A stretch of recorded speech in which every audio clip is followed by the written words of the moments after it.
Hello, everybody. Welcome to our CakeFu Master Series. Today we have Nicholas Lodge with us. He is a super talented cake decorator. He is just world-renowned, and we are so excited to have Nicholas here today. So, hi, Nicholas. Hi, everybody. So glad you all managed to fit me into your busy schedule. So it's good to be here. Wonderful. Well, we're glad that you fit us into your busy schedule as well. I know that, especially once you start, you're doing cakes, you're teaching classes, you're making videos, you're writing books, all kinds of things. So we understand that you are a very busy person. Oh, thank you. Yeah. It's fun, though. It's fun. It is. Isn't it nice to have a career that we just love? Wonderful, yes. Every day is different. So. Absolutely. All right, well, let's get started with a little bit of about you. We'll let everybody know, who you are and what brought you to where you are. So tell us about how you got started into cake decorating. Well, my mom was a really good cook, so I used to enjoy baking with my mother, and so then it really was. Initially, I was planning on becoming a chef, and then actually through my study in culinary, we did obviously desserts, including pastries, and so of course then I decided I wanted to specialize more in pastries and desserts, and then through changing to a different course, which is more baking and pastry, when I actually did pastry arts, I obviously fell in love with the actual cake part of it, so that's become then my specialty field. So really it's a transition throughout the culinary arts and ending up in cake decorating as my part of pastry. Wonderful. And that's where how I really got into it. So a long time ago. That's great. That's wonderful. Our mothers have a huge effect on what we choose to do in life, aren't they? Exactly. And my grandmother too, as well. My grandmother was one of my grandmothers was very artistic. She used to do a lot of like knitting and crocheting and lace making, and so that I think helped with a lot of my when I do string work, it's I think a lot of my patience comes from my grandmother as well. So I think our parents and grandparents play a very vital role in our skill levels and what we have the tolerance to be able to do. So. Mhm. Oh, that's wonderful. Wonderful. What a great tribute to mothers and grandmothers, especially so close to Mother's Day. Yeah. All right. And so so you went to culinary school and had the opportunity to make some amazing cakes for some amazing people. You want to talk about some of the amazing cakes that you have had the chance to make? Yeah, so when I lived in the UK, I worked with a team on making actually one of the official cakes for Charles and Diana's wedding, and then obviously when Prince Harry came along, I actually did his baby shower christening cake, and then also the Queen Mother's 80th birthday cake. So those are sort of like three cakes I made for members of the royal family, and of course that was a great honor to be able to do that. Unfortunately, they don't pay, but it's it's obviously a privilege to do that, and it was obviously. It was a very exciting time in my life to be able to be part of that. So yeah. Well, I think anybody would be, very excited and about doing something so huge. So that's great. Yes, and also. Oh, what's that? No, go ahead. It obviously is it was a huge cake. It's actually the cake because when Charles and Diana got married, they actually had 25 cakes because they needed enough cake to send out all over the world. Because in England, fruit cake is actually, if you RSVP and not going to be at the wedding, they actually will send you cake. So they needed, I believe it was like 26,000 pieces of cake to send out to all the consulates and embassies all over the world, so they need a lot of cake. So wow, that is amazing. Yeah. That is amazing. Yeah, that is a tradition I've heard of in the UK, and that would be a fun tradition to bring over to the United States, I think. It would, but actually I just had a class here in Atlanta, a royal icing class, so I talked to my students about that, but like in the UK, you can buy like a little box in the Hallmark store, which actually, because in England the fruit cake is only 3 inches high, and then you actually serve it's a 1 by 1 finger.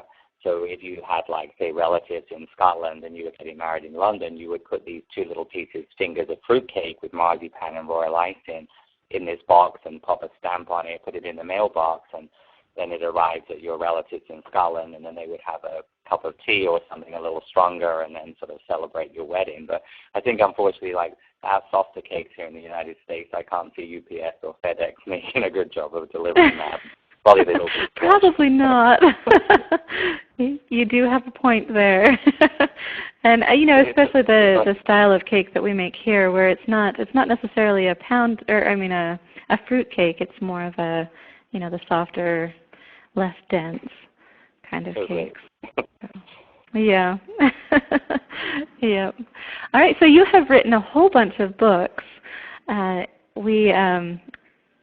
our blog, we have actually written down some of the books that you've written.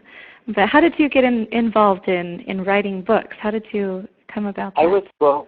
I think a lot of it, I was very lucky being in the right place at the right time, because when I actually was 17 is when I wrote my first book. So, oh, wow. so it was sort of quite amazing that, so I actually, yes, when I was 17, I started working on my first book.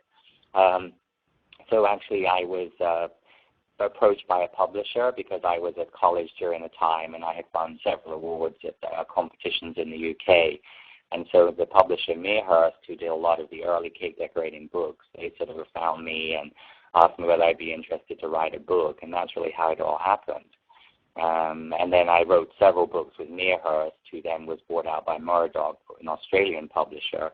And then I did books for Lex, which was a company that did, like, personal planners and day planners, and then also some books for other publishers as well. So actually, by the time I was like 24, I'd actually written like 7 books. So it was pretty much one after the other, and so that was a pretty exciting time. And obviously, to be able to sort of looking back on that, I was very privileged to be able to be in the right place at the right time and have that opportunity given to me. So. Wow, that's great. That is wonderful. Are you still writing books, or are you mostly moving on to DVDs and classes online? Or I am doing some sort of smaller booklets. We self-publish some books now, some smaller type of books, and but it's mainly sort of our own instructional DVDs. And obviously, with working with Craftsy, the online forum seems to be very sort of popular at the moment. So I'm actually going to be doing 2 new classes for Craftsy this December. So I'm busy planning those as well. So, but I do a lot of writing for different publications, professional magazines and things like Dessert Professional, and of course also cake magazines like American Cake Decorating. I'm often doing articles for them, and then also magazines overseas as well. So it keeps me pretty busy writing and doing things like that. But I really enjoy that, so it's fun. So. That's wonderful, wonderful. Well, we really enjoy the Craftsy classes here. We think they're very good quality and wonderful classes. So, and for those of you listening in, that's what our giveaway is going to be today. We're going to be giving away one of Nicholas's classes. So that will be really fun. Also, let's see. You have been inducted into the ISIS Hall of Fame. You've judged on Food Network Challenge. You just so many top pastry chef and top cake artist in Dessert Professional magazine. Just some amazing honors that you have received, and it just shows how amazing of an artist you are. So it's wonderful. Thank you. That's very kind. You are a spokesperson for Albert Ooster Imports, and you work with them on their rolled fondant line. And so we're actually going to be sharing with you guys pictures of some of the fondant cakes that are made with their fondant, and talk a little bit about that. And then also, I guess, the ways that you are doing certain things. So we will go ahead and move on to the training portion. Oh, I forgot to show you guys this. These are the 2 Craftsy classes that you have to offer so far. And you said you're coming up with a couple more in December? Yes, I have actually. I'm doing 2 classes in December. So And we're still working on ideas for those, but they will actually be shot in December, so they probably won't be out until January, February 2014. So wonderful classes, wonderful classes. It's always nice to be able to see these and be able to see right there how you're doing everything. It'll definitely improve your flower making. So. All right, we'll go ahead and move on to the training portion, and I'll just let you take it over from here, Nicholas, and you can talk about everything that you wanted to share.